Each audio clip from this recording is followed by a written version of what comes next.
Hello, my name is Anuvab. I'm a comedian from Mumbai, India. This is my first time doing a show in the United Kingdom. I am from India. I've been here a couple of months. I'm told, Anuvab, your English is very good. You're very comprehensible. Now, here's the thing. I did not want my English to be very good. I did not even want to speak it. But 250 years ago, some British people came over to India and told us, speak like this. This is a better language. And we said, all right. We were quite impressed. You had wigs, you were cross-dressing, it was good.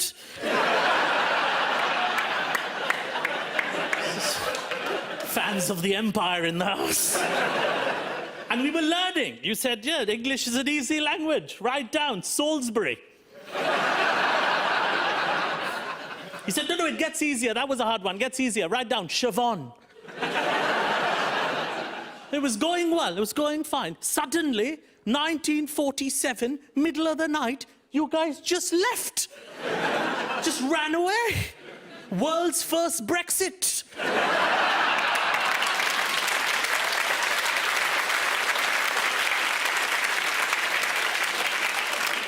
Leaving a generation of Indians, like my father, sounding like this. Like a love child of Downton Abbey and a Bangalore call centre.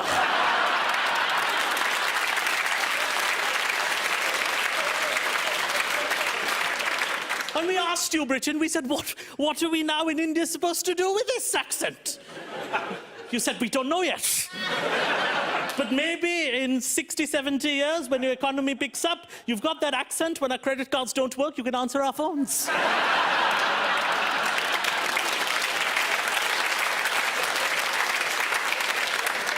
Is that all right, Ramesh, or shall I call you Theodore? Which is better. It's going well, though. The empire was going well for a while. You gave us things we did not have. You said, India, you have a lot of malaria, disgusting, you're dying, it's horrible. Here, have some gin and tonic. We said, that's not bad, gin and tonic. These people are not bad. It's very nice people, gin and tonic. Then you said, here, have some tea. We're like, oh, this is very nice. This is our tea.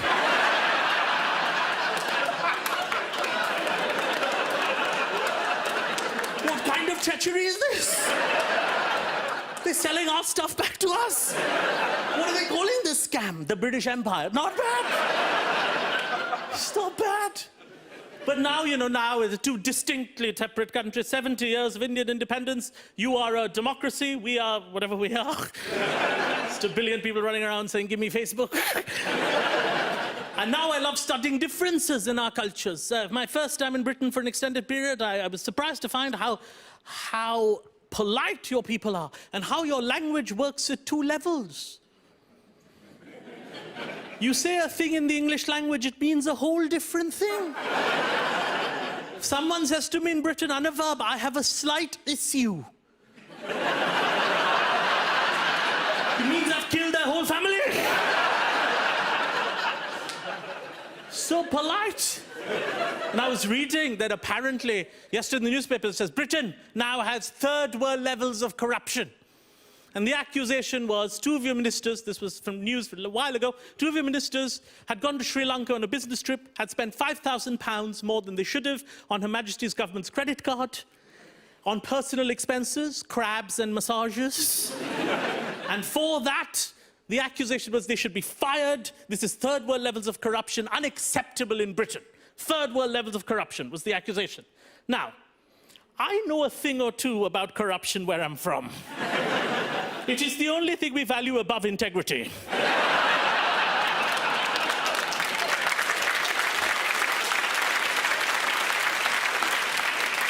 It's the first time anywhere in the world people are clapping for corruption. So I read that, and it said, accused of stealing how much? £5,000? Amateurs.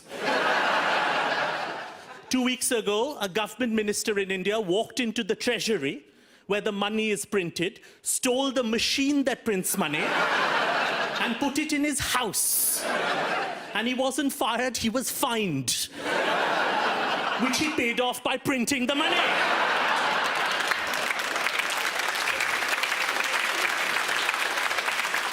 When you get there, Britain, call me.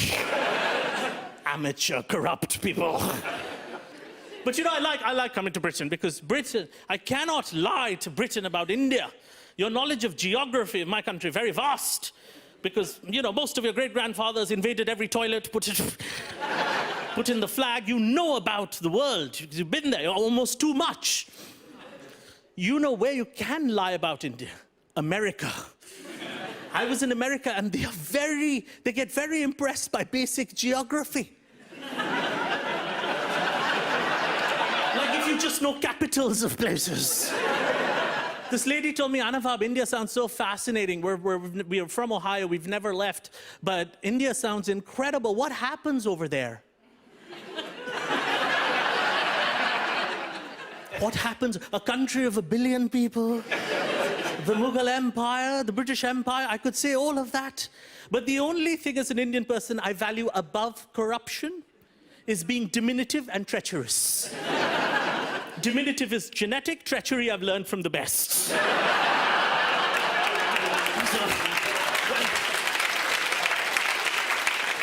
When she said, what happens over there? I could say whatever I wanted. She'd believe me. Said, my name is Anuvab. In ancient Sanskrit, it means washing machine.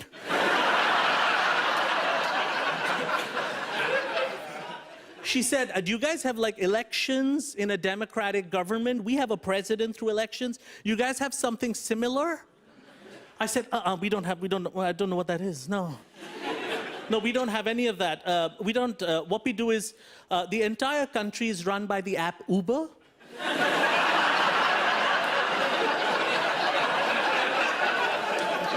So every time you need a government, you just click on the app, whoever locally volunteers, he's your prime minister.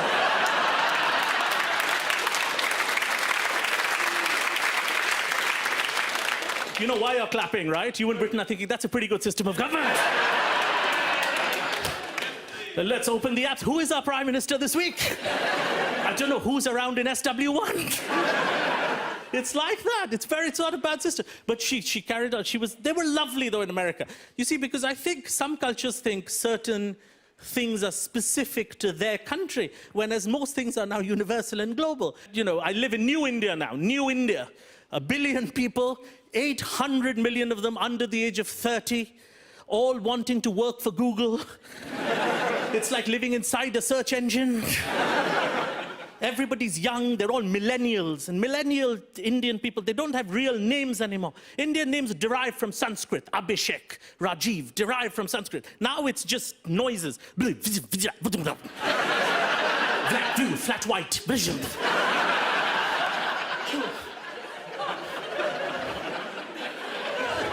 Every person, Indian person's name sounds like a cafe in Reykjavik. It's just noises. And it's very hard if you live in a very digital tech country, wants to be the leader of the world in tech. It's hard for old people. My mother is 75. She just signed up for Twitter. Under pressure of the culture. She said, no, I'm on Twitter, I'm on Twitter. And she started following celebrities, Hollywood and Bollywood celebrities. And she thought, lovely thought, at 75, the moment you're following these people, you are friends with them. I did not correct her.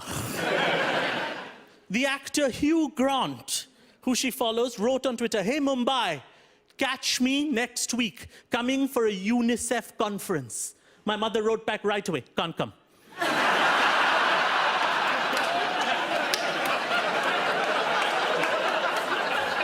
Busy. Change the date, Hugh. Fantastic. But before I leave you, I have to tell you this. This is my first time in Britain, and I'm quite taken. Before I left, my wife said, listen, you're very fat. You're going to be an embarrassment to all of India. Go for yoga. Try and lose some weight, go for yoga. Now, here's the thing. I went to a yoga clinic in Mumbai. And here's the thing. I've realized when I come here how much yoga has become our greatest export. And I have to tell you this, London, yoga was not invented in an espresso shop in Shoreditch. Yoga was invented in 4 BC when accidentally an old Indian man found his right leg on the back of his head.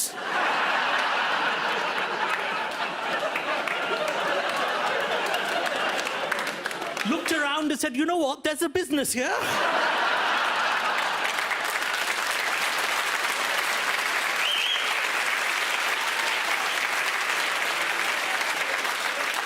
But my yoga, this is how global the world is, but my yoga teacher in Mumbai, where we invented the thing, was a British lady.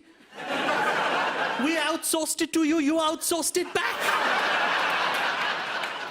Her name was Emma. She said, none of you Indian husbands are fat. The class was filled with fat, obese husbands.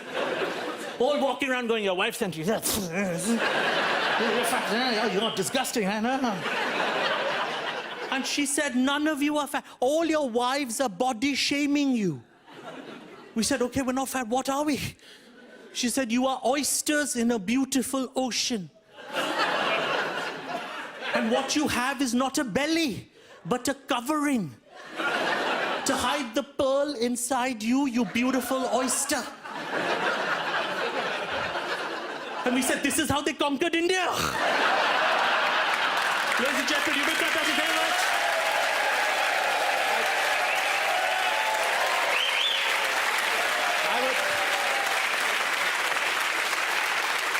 You've been a delightful audience. I would have loved to have stayed, but I'm in London for one more day, and I have to run to the British Museum to pick up some of my granddad's things. So I don't...